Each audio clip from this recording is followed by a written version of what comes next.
Стори Зорница, това е тяхното произведение. И ако можете малко да ми разкажете какво се случва. Ами ние започнахме от космически експерименти в лаборатория, като после установихме, че всъщност това е поточна линия за сладки неща в лаборатория. Аха. И искаш ли да продължиш? Да, малко се превърна в лаборанти, които така изучават някаква космическа сладкарница. И това е един от нашите шеф-готвачи, който държи един шприц, вече така силно го натиска, че чак отзад почва да бълва от глазурата.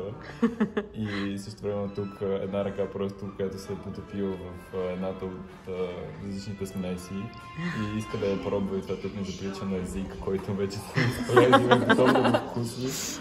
Това е нашия главен готвач, който малко така навъсено се разхожда нараво надясно и може би за това другия толкова агресивно вече натиска шприца, иска да завърши тортата, защото му дават зор, къде ли не.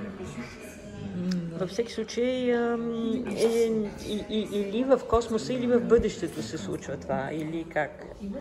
За време аз лично не съм мислил, но сигурно са космическо явление. Космическо. И намерили са някаква заставка, която искат да изпробват, която е дошла от някакъв астероид или нещо такова. И така експериментират в лабораторията да видят, да го докарат на вкус на... А какво заглавие има картината? Мислихте ли? Може да споделиш личната версия. Имаме няколко версии. Добре. Лабораторен експеримент, космос в бутилка и магия в лаборатория. Да. Ами, коя избирате? Или да останат и космическа магия в бутилка. Космическа, да, това е много хубаво. Космическа магия в бутилка. Добре, благодаря. И какво? В шприц. В шприц е най-хубаво, да.